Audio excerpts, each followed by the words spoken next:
Hey, how you doing? This is Mr. Chambers, and this is our quick slideshow on President Jefferson, President number 3, good old TJ, Tommy Jeffs, whatever you want to call him.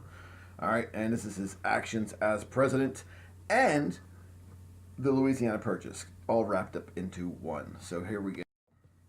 All right, so my questions to you: is Jefferson in favor of or opposed to war? All right, you have to think back to the other slideshow on Washington. All right, so think about that. Is he in favor of war? What would you expect him to do with the military if he is? All right, if he is opposed to war, what would you expect him to do with the military? All right, and if you're saying, how am I supposed to know, Chambers? Again, refer back to the Washington video. All right, so take a few seconds, put this on pause, and jot down, I think that Jefferson is blank of war. All right, so, or to war. All right, so favor or opposed. Okay, welcome back. Well, folks, he is actually in favor of war. All right, now people will have that confusion going on because they see him as a Democrat. Democrats don't want war, yada, yada, yada. But you have to remember the parties flipped over the years. So he's actually more in favor of war. So, my question to you is, do these actions that he does make sense? He reduces the size of our military and reduces the number of our naval ships once he becomes president, which is kind of crazy when you think about it. But that's what he does. Now, other nations, they see his actions and they're like, I guess he doesn't want to protect their country. So they impress American sailors into service. And they also steal American ships. These are other nations in other countries, or in other parts of the world, I mean. And so that's what they do. So what does he have to do in order to make sure he protects our country? He has to build a navy. Yes, folks. And he has to do it quickly because other countries are coming in. And so therefore he couldn't build big ships. He had to build small ships. And those ships they called the fleet, the Mosquito fleet, because they were small, they were quick. They didn't have a lot of punch to them, what they called, with artillery. But, you know, they do serve the purpose. All right, so then we go to war to get our ships back, to get our sailors back, and we go to war with Matt. Matt is the Barbary Coast Pirates. So think of real life pirates, you know, back in the day, Johnny Depp and Pirates of the Caribbean type of idea, except this is the Pirates of the Mediterranean.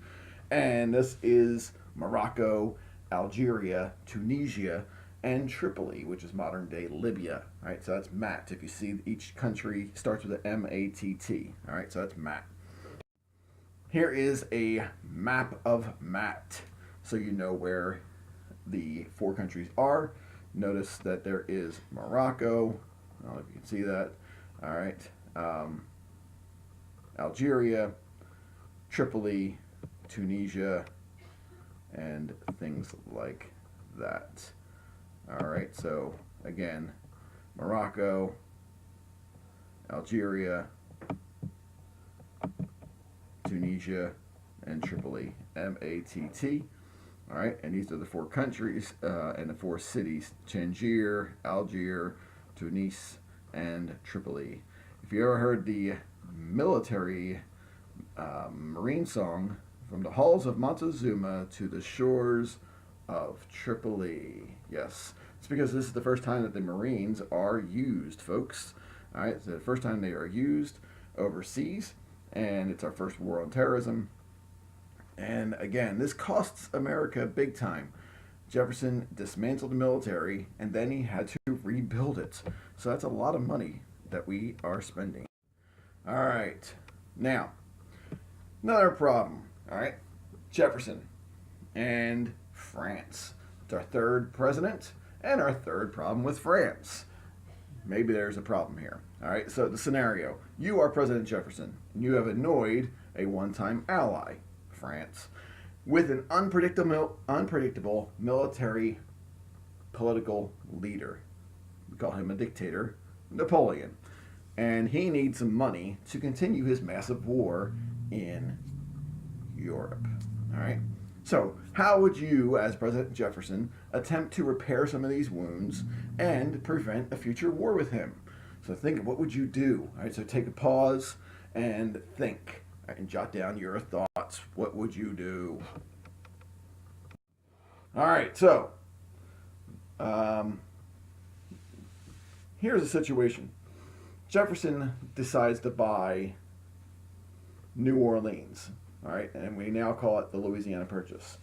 But when you think, what political concept did Jefferson favor? Does he support states' rights or does he support federal rights? Was Jefferson a strict constructionist or a loose constructionist? Again, you have to go back to the Washington video notes to find out these answers, or hopefully you have remembered them. Also, was Jefferson in favor of or opposed to the Bank of the United States? And why was he either in favor of or opposed to it? We have to think about that. All right.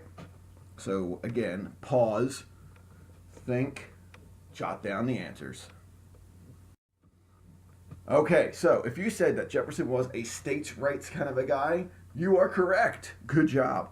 All right. If you said he was a strict constructionist, you are correct. Good job. All right. So that's what he does. He's a states' rights kind of a guy. And he is a strict constructionist. Remember, strict constructionist is if it's not in the Constitution, you cannot do it. All right. States' rights. Don't let the federal rights get in my way. All right. The states have more power than the federal rights. Also, Jefferson is opposed to the Bank of the United States. He says that the Bank of the United States should not exist. That's a states' rights issue. Huh. Interesting stuff.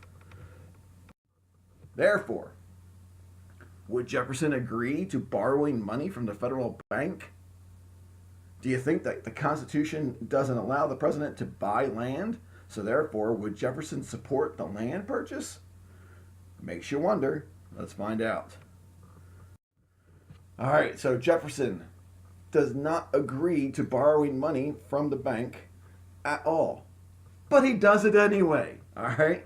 This is what Jefferson does. He is totally going in the opposite world here. All right? The Constitution, it does not allow the president to buy land. But guess what? He does it anyway. He's just like, let's do it. All right? So he spends money from the bank. He normally would never support that. And he buys land from a foreign country, and that is not allowed in the Constitution. It doesn't say it. So he would normally say, can't do it.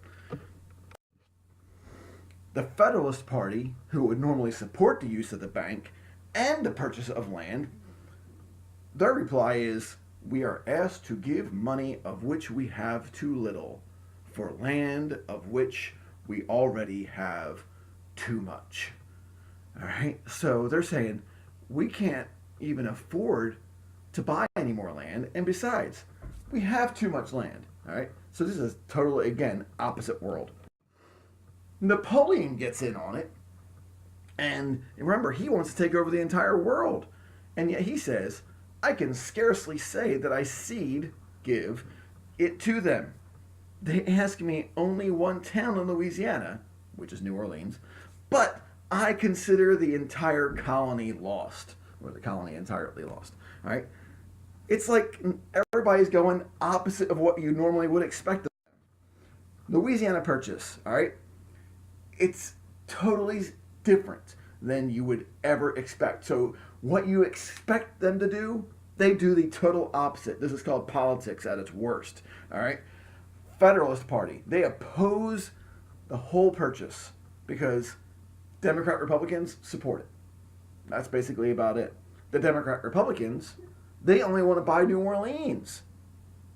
But, that was for them to control the Mississippi River. Napoleon, he had plans to use all that land for farming purposes, but his troops die in the Caribbean from a slave revolt from some guy named Toussaint L'Ouverture, and yellow fever hits them. All right, so they're not doing too well. They're dead. All right, so Napoleon's like, why should I bother keeping the land? And Napoleon actually believes, you know what? I think I'll get the land back one day, so I'll get money from this country, America, and eventually I'll get the land back. So it's a win-win for me. Jefferson offers to buy just New Orleans for $7 million. Back then money. All right? Napoleon says, take it all for $14.7 million, close to $15 million. That's crazy. All right? One town, $7 million. A whole bunch of acres for $15 million. That is crazy.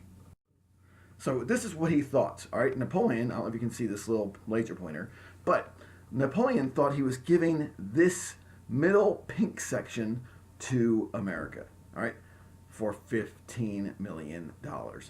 All we want is that. Where, if you see the laser pointer, that's New Orleans. That's all we wanted. We wanted that spot for $7 million. We get all of that for $15 million. But that's what he thought he was giving us. Notice that they think that Baja California is up to here to Canada. All right, so their map is totally off. This is what we actually wind up getting. Napoleon actually sold all this land, which works out to be 4 cents an acre. All right, all this gold land. All right, again, the area that he thought is this section right here. This is what he thought he was giving us. But he gave us the section that is all in gold. All right? These are the states that we eventually get. Again, this is the area he thought he was selling us. In this chunk, that area. But he gives us all of this. That's a lot of land, folks. So, Jefferson winds up spending even more money. Yes, he sends 3 men. I know you've only been taught 2, but there's actually 3 men. And we have Lewis and Clark, who start out here, and they go, if you can see this laser pointer, all the way out to here, to the Pacific, and then back. Even though we didn't buy this land, we go out there. Yep. All right, and they go back. It takes them 3 years. All right. There's another guy, his name is Zebulon Pike. He takes mostly a southern route. He does go up here, comes back, and then he goes this way. You may have heard his name before. His name is Zebulon Pike for Pike's Peak, which is right there. All right. So here's William Clark, this side, and Meriwether Lewis, this side. All right. And these 2 men are the explorers, and they go along with Sacagawea, all right, who guided Lewis and Clark on their 3-year journey. She has a newborn child with her and her French husband. His name is Toussaint Charbonneau. All right, so you have 2 Toussaints in this lesson. You have Toussaint L'Ouverture in Haiti, who kills a lot of Napoleon's troops, and then Toussaint Charbonneau, who is the husband of Sacagawea. And then we have Zebulon Pike. Don't you think he looks like James Woods? I mean, come on, give me a break. All right, so Zebulon Pike, again, he went mostly south, but he also had that short trip north. So this is the guy who goes south in his 3-year journey. All right, that's pretty much about it. So this is the Louisiana Purchase. Hopefully you've gotten some information and you're not too confused by the wonderful world of Thomas Jefferson and Napoleon and the Federalist Party and the Democrat-Republican Party, because they all do the opposite of what they normally would do. Thanks for listening, and bye.